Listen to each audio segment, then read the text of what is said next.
Bonjour tout le monde. Aujourd'hui, je voulais vous parler de la courgette. Je sais que ça ne doit pas vous arriver tous les jours, mais je sais aussi qu'on est de plus en plus nombreux à aimer savoir ce qui se trouve dans nos assiettes et à vouloir adopter une consommation plus responsable. Alors j'avais envie de vous parler de ce légume qu'on consomme souvent. Pour commencer, la courgette, c'est un légume qui est très gourmand, très riche en eau. Pour reconnaître les légumes gourmands en eau, il suffit de regarder les feuilles. Plus elles sont grandes et plus elles sont nombreuses, et plus le légume va perdre d'eau par ce qu'on appelle l'évapotranspiration. C'est donc le cas de notre courgette, mais aussi de la salade, par exemple. Alors que certains sont cultivés en saison fraîche, c'est pas le cas de notre courgette qui va être cultivée entre juin et septembre, en plein été.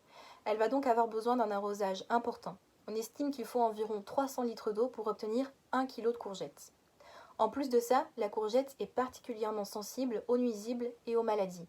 Un tiers des récoltes est touché par les pesticides qu'utilisent les producteurs pour protéger leur culture, mais qui ont aussi un effet désastreux sur l'environnement et sur notre santé. Enfin, en France, on importe aussi beaucoup de courgettes. Donc on remercie le Maroc, qui est notre principal fournisseur avec 75% de nos importations de courgettes, mais aussi l'Espagne avec 25% de nos importations. La forte teneur en eau de la courgette la rend rapidement périssable. Le transport doit en plus être conditionné par des systèmes de réfrigération qui viennent conserver l'aliment.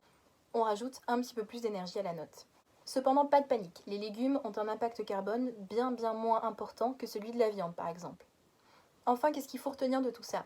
Eh bien, on sous-estime encore trop souvent l'importance de manger des produits de saison et l'impact positif que cela peut avoir. Consommer des courgettes en hiver, eh bien, il faut savoir que ces courgettes seront principalement cultivées sous des serres chauffées, ce qui nécessite beaucoup d'énergie et beaucoup d'engrais. Si on peut consommer local, c'est encore mieux.